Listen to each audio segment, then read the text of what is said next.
ยากค่ะมันบ่ม้วนบอนอื่นนะได้ไปเสียเบ็ดอะไรเหรอบ้านเดียวนี่ขอแล้วเนาะเงินเนาะแข่งกินมาให้กิน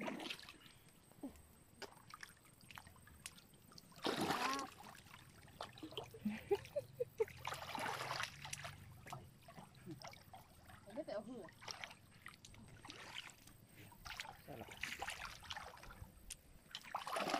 ไหม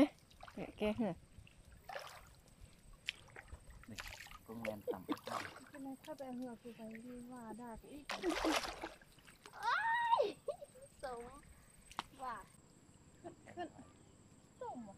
กุ้งขึ้นตายพุ่นโอ้นี่กูเป็นกุ้งเป็นป่านี่กูเที่ยวนี่เรา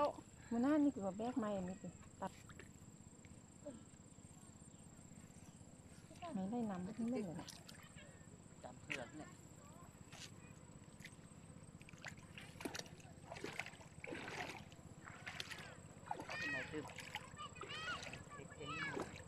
นู่นไอ้เรื่องของพี่เรามันพอได้ไปหาปักหมู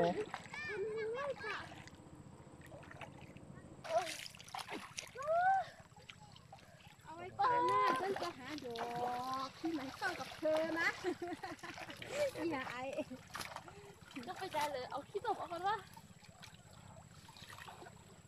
จะหาดอกปรากฏกดน้อยก็ไล่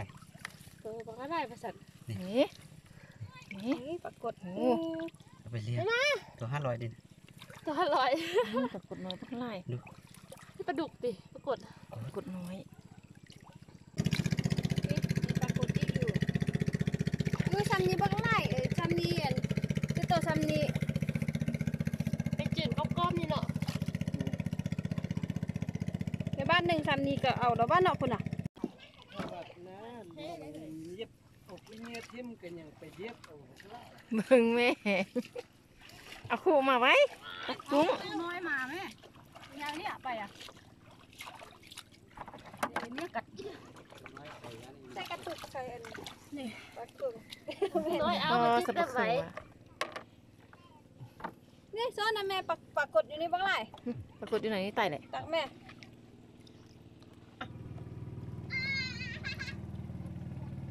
สองพลุงไปยังกันแล้วไปกันแล้วเนี่ยหรือหวานนี่ก็มันโกนก็ไปหนุ่มกันเขียนแล้วก็ปักเลย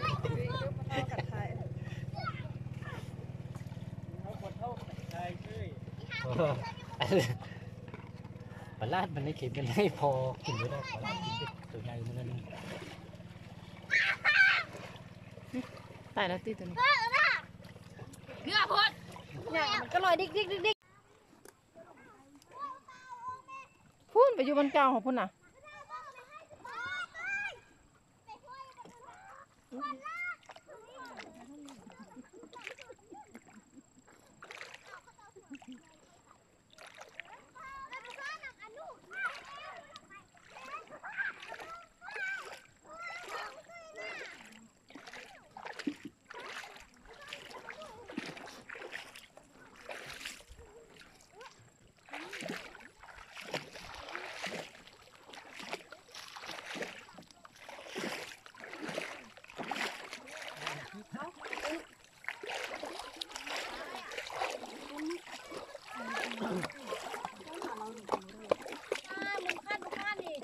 มุงข้าวนี่แม่มุงข้าวแม่เกือบกับมาเตี่ยวยังไงไปปลายตรงมาไปเนื้อพูดเจ็บไหมเตะมาหัวไปเตะบันหรือที่ไหนจันไปเช็คเตะบัตรลูกโง่นี่บ่าลองตุ้งหน่อยเตะบัตรมันจะน้อยขนาดมันก็ไปส่งเข้าวะโอ้เจ้านี่ก็เนาะตุ้งขับรถส่งเข้าโอ้มือต่อเช้ามือหลังค่อยระวังมันมือต่อเช้าสิเด็กไรส่วนพวกนั้นก็จะพูดมะเขือจนเป็นเก็บเหล่าเพื่อเบิกเนี่ยปลาเป่าซ่องตัวเผื่อขึ้นมาที่อยากกุ้งปลาใหญ่เราบ่ได้ปลากดเราบ่ได้ปรากฏเอาปลาอัดยังไงปลากดเราบ่ได้แม่ได้แต่กุ้งกดยังไงนี่เลยวะปรากฏไปเลยปรากฏบ่ได้ทอพวกเขาได้เนาะคันเนาะมันคือยุบเป็นบอลป่าเนี่ยปรากฏน่ะบอลทึกมันก็ดันซอกซ่านแต่บอลมันอยู่ทุกมุ้งมันอยู่ด้วยก็ถูก10 ปลายโต เอาแล้วคือบ่ซ้อนมองงานนี่มาเขาเจ้าซ้อนมาไก่แป้ว เอาบ่ได้หนักไปยังอยู่มาเนื้อคุณทำไม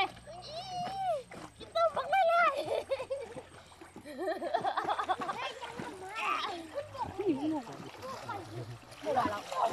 ยังมีหัวทางพี่ตะกี้ค่ะก็ ยับมือหนึ่ง แบบโหลดแล้วสิบักเทียบของนี่จะทุกที่นะ ตัว500นะปรากฏ โอ้ยคุกคีใหม่ ก็ได้มา มีหมกข้างมัน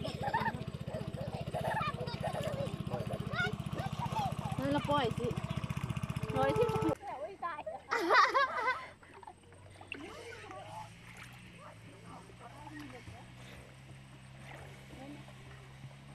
กุ้งลงไปนะครับวานข้อนี้เนี่ยล่ะตำเพื่อตำเพื่อตำ ใดเนาะตายแล้วตุ้ยปรากฏบ่ใช่ท่านใด ว่าเก็บป่าเนี่ยปะพี่ปะขี้ยาหนูกุดมันดึงเอาแม่ไปยังพุ่น ซักบอลเอาปรากฏถึงปล่อยแล้ว ตื้นๆปรากฏอยู่ เอาสมันได้ไล่ไปชนะด่า เปิดละตี ไล่นะ ล้างกันไหมพี่ตุ่มคุณนะไม่มาปรากฏ กดตัวเดียว นี่เหมือนเนื้อน้ำขู่หันเนี่ยชนะจะได้พอจับขู่หันมาล้างเนี่ยขู่ทางก้นให้เนี่ย ล้างจุ่มนี่กระบอกพี่ตุ่มล้างสนามเหือนี่ จุ่มไปจุ่มมา เฮ้ยลงไหม นี่ไหมว้าว ใจเนี่ยวาววู เขาบ่ได้เอาเสียงตู่เขาตัดออกหมดเขาแต่โฮบ มันเอาแต่หัวมันก็บ่ได้อัธรสไม่อยากก็ป๊อบเสียงปั๊บอยู่นี่นะ นั่นนะ เก็บป่าเก็บมันต้องติ่นอยู่ มึงเคี้ยวเฮ็ดหยังละเฮ็ดได้มึง นี่หนูวันนึงเขาไต่ลงน้ำเลยเนาะ กูกับอีขำเจอแล้วได้มึงเฮ็ดหยังกับผิดหยังกับผิดนะ ใส่น้ำเหงื่อเลยเนอะตักใส่นี่เอาปรากฏนะวันนึงก็ไต่ลงน้ำได้อยู่แต่เหือบ่ลงนะมันจะเหือ ตัวละพันที่กูก็ยังว่าอยู่เนาะ10ตัวก็10,000 15ตัวซะ13ตัวซะ10,000กูก็ยังอีพอใจเลยนะตัว500 10ตัวก็5,000โอ้ยคันได้คือลองอีตุ้ยกับอากาได้ทำอีกก็อย่างไข่เนาะลองนั้นได้10ปลายตัวพุ่นเด้ เขาไปแบบนี้แกวมาสนใจเข้าหัว ขับ อ่ะ อีกคนหนึ่งได้เลยนะ วงฝ้อยน่ะเนาะคำสวนมักปีสวยอย่างใส่มันบ่ตายค่ะนะ นี่คือบ่เตรียม นี่ตัวหนึ่งปรากฏ เนี่ยไปให้ยังเอ้าไม่ใช่หรอ กูลองเหือดไล่กันเยอะแก้วมันนอกพวกบ้านหนึ่งแล้วก็ปลาข้ามคลองก็มี หามเห็ดได้ตัว ปรากฏในวันแล้วไปย่างมาอะไร จะไปปรากฏว่าอะไรสาวอินเอาไปยังอินเนี่ย มันไปย่างแล้วปรากฏเนาะ เส้นพวกพี่ปากเหือบนหมด เอาเหือจับอยู่ฮะเนี่ยสัน บ่เห็นว่าเหือนี่น่ะ เอ้ากุ้ง พวกนี้บ่เป็นตา บอกถึงได้แต่ปรากฏ บ่เป็นตาไปใส่ ตัว เด้อ น้อยจะเอามันอ่ะตัวน้อยจิบสักห้าเดียวเขาจิบไปจืนห้าลูกไปได้เอาตัวจับไหม เด้อบ่เป็นตาไปใส่โอ้ยตัวนั้นอีตายแล้วสู้มึงแม่งอีตายแล้วทางนั้นก็ดึงทางนี้ก็ดึง แล้วมีตายปัด ตัวอะไรไม่ทราบ มันคอที่คองวะมีตายแล้วเด็กตัวนั้น โอ้ย มัน ยัง เหี่ยว ก็พวกเรา ใช่ไหม แค่หอเกงคิ้วเนาะ ด่าไหม พี่ตุ่มเนาะ จับป้ายได้ ตัวน้อย มันสิตายมันลอยอยู่เด้ ตัวน้อยละสักขู่อันนี้ไม่ก็ยาใหญ่ก็ยาวะ กุ้งตัวใหญ่ๆนี่ แล้วตัวน้อยมันแค่บ่ได้นี่สันอ่ะ โบไอ้โบตัวข่ายไว้ปุยไว้อุ้งฮะ อุ้ย ปุย ยานค่อยยานเบา บ่เอาจีเห็ดอันแม่พอบ่เอาจีเอาอันอุ้งแล้วเอามือหั่นน่ะ4อันหั่นน่ะโกแม่ ก่อนละลวดพื้นเนาะ ปิดกระสัง เอาปลากดไปปล่อย ใส่น้ำปลานะส่วนนะถ้าแซ่บใส่ มาแช่เขี้ยวหั่นน่ะ ตัวน้อยละสักขู่พอ ตัวน้อยเอาสักคู่ยังไงนะอย่าไปแล้วได้หมอจ้าได้หมอไปจ้าจะลองทุ่งเขาดูเมื่อกี้มันได้ยิบตีนข้อซองมาให้หนู อีเนี้ยเอา เอา สงัวน้อยเอาจับทำไมสงัวน้อย ได้หลายแทะเพิ่นน่ะตัวใหญ่ ไม่ได้กินมาซ้ำเหรอ ตรงหันโอ้ยอยู่นี่ไปครับไว้ส่งคนสร้างคนคิดดู นำซะแม่ เอาล้างก่อนเรื่องหมดไหม คุณเรื่องเนี่ยคุณเรื่อง เอาขึ้นสมองพี่ขึ้นใส่เหือพี่ เอาขึ้นเถอะพี่มาเอาผูมาตุ้ย กูจับกล้อง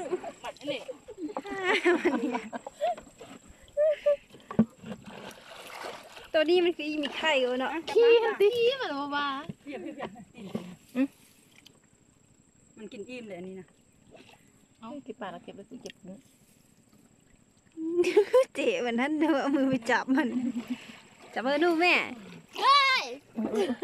ฮ่านี่มันตะบูอยู่อ๋อ จะน้อยละให้ คนก็อยากเห็นตัวเองดังมืด เอา กูว่ามันเบิ่ง เอา แล้ว เดี๋ เดี๋ยว ยวอยู่ดิเดี๋ยวไม่อยู่เหือนี่ กูก็ฮีจุ้ยเดี๋ยวนี้ฉันอยู่หันเนี่ยกูเก็บไว้แล้ว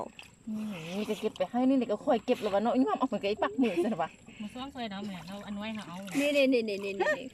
นิ้วก้อยมึงขนาดค เช่นแล้ว ำแต่ตัวนี้คือว่าเบาอีห่าตัวเหยียบไปให้ลูกวันนี้นะ กล้าซอยไว้ให้เนาะมัน ถึงไว้ให้ค่อยเด้อ เราคงเง ไม่ ย ได้ให้วักเศร้าเลยเนาะให้ไปสอน เจออเมงเราบักกันโทษแหละให้อ่ะ ซื้อมิด เศร้าแล้วตีบ่ได้ยินเสียงไห้เนี่ย เดือดบนไล่เราก็เศร้า เห็นยาเลือดก็ เจ็บนี่บ่ฮู้ว่าเจ็บหรือบ่มันเห็นเรือแล้วมันให้พร้อม โยเราแหละ พวกมันจะเอาเลยก่อนนะ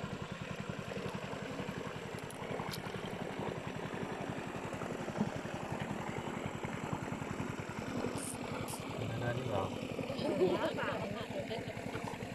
เป็นหมกว่ะ เอาเหมือนทำ CPR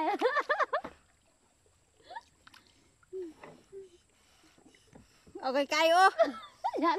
ลมมันไปทึกอ่ะ เราบอก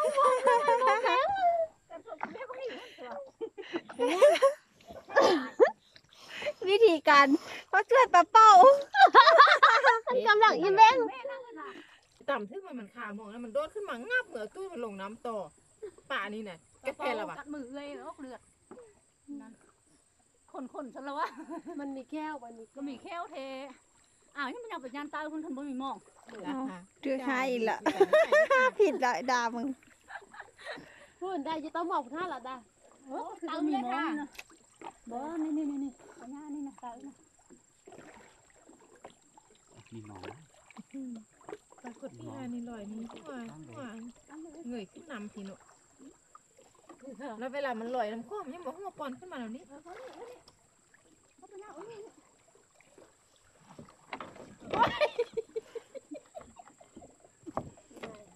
คือมาซ่อนเตี้ยจากไม้อะ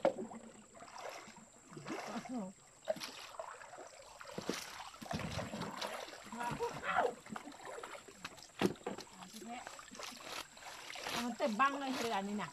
มันแยกกันบ้างมันตายปะ บางเราเก็บสักคนนี่อย่าไปจื้นกันอย่างนั้น ตายหมดแหละคาราเซคุ สักแดง ใส่น้ำได้ไล่นี่ มาเข้า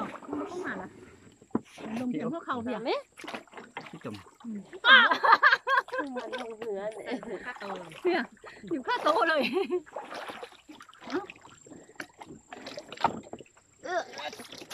ผมใหญ่ๆที่กระเดือน เบาสุดนี้ได้น้อยเพีย นี่คือปลาโลด2 ซูมมันเข้าไปโอ้บัก5 โลหมดเลย นี่คือบักนี่เราเนี่ยได้ก็มี ถึงบุ้งกือนี่พอมันเห็นแว่น นู่นปลาใช่ไหมกดนะ พี่อามันกินกันมันกำลังกินปลาน้อย สู้จังเลย มั นี่ นตัวเองกับป่าดู ล้างแม่นู่นอย่างอยู่ไหนก็ปรากฏนะที่ต้มอีนี่กะค่อยๆทึกตานู่นหั่น ค่ะ จับเด้อค่อยว่า อันกับสาเขาอยู่หันเอามา บ่ได้กุ้ง คันจิบ่ไปเขาก็เจ็บเขาเนาะ ขึ้น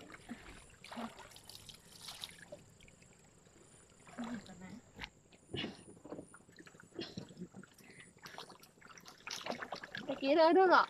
ปีนั้นเขาบ่ซ้อนน่ะเนาะมันเป็นดอนเลยเนาะสบายโอ้วันนี้หามันยังนำมาจุฟังสุดเลย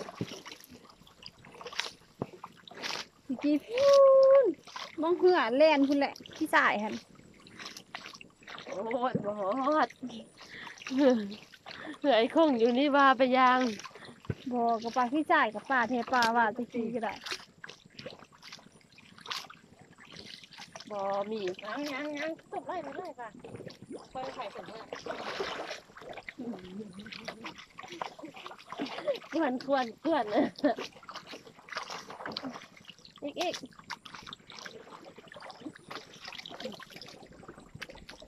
ได้อะ ไหน สารภาพ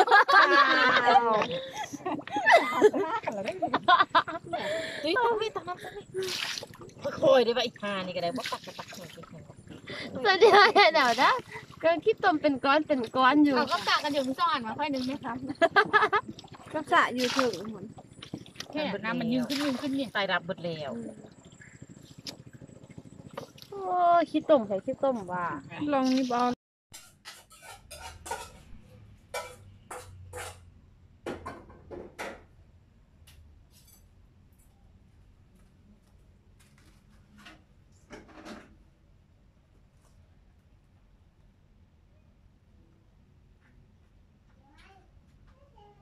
ออกกุ้งเนาะออกเครื่องซ่อนมีเครื่องเคียงเครือข้าวเบื่อผักนางเลิศตูค้างหม้อไว้แล้วเนาะเครือลงไป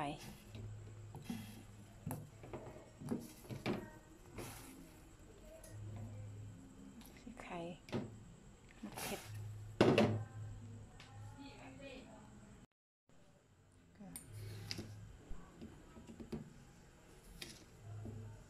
เกลือ